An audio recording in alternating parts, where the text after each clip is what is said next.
here I'm joined by one of the delegates from Somaliland. His name is Aiden, but also known his real names are Jamil Abdi Deha, but also he likes to be called Aiden. Now he's here joining me to talk about his experience at the Youth Connect Africa. You're so welcome in our studios. Now tell me a little bit, it's been now 3 days and the Youth Connect Africa 2019 has closed today. Now as a young person who's also the coordinator of Horn Youth Development Association, there's so much that you're doing. What have you learned from this Youth Connect Africa Summit 2019?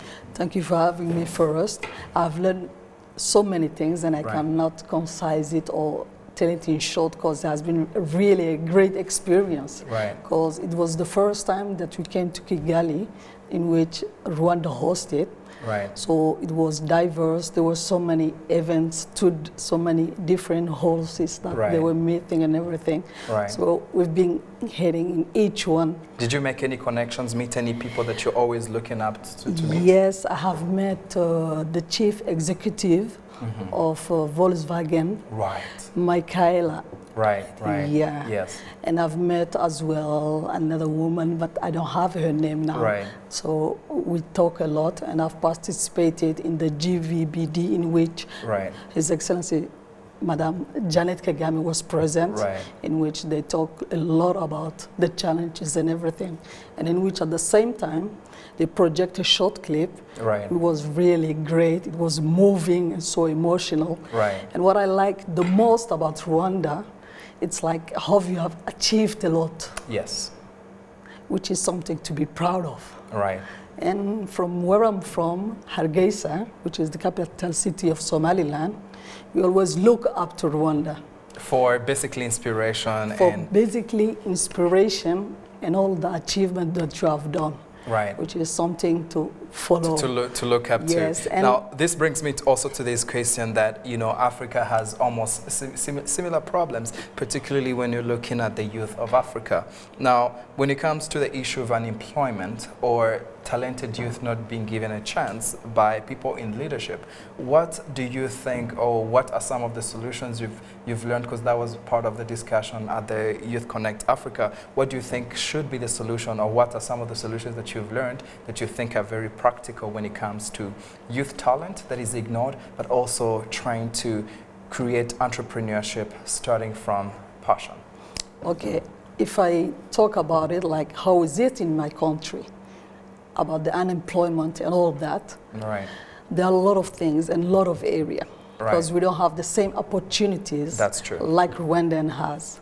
We are a country who is in a de facto. We haven't been recognized yet. So it's been 28 years now.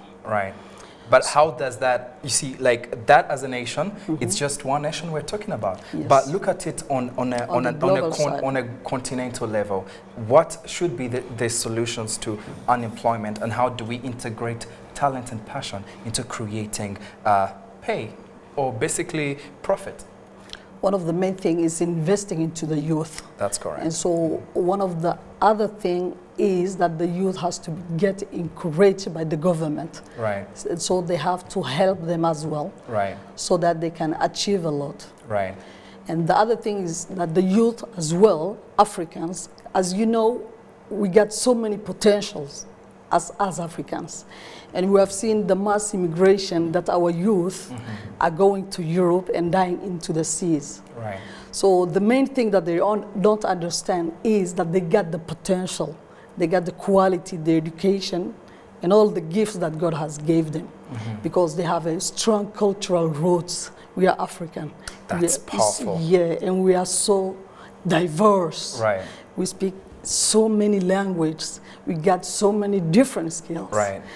So, but the bad thing is they don't trust the homeland. They don't trust the governments.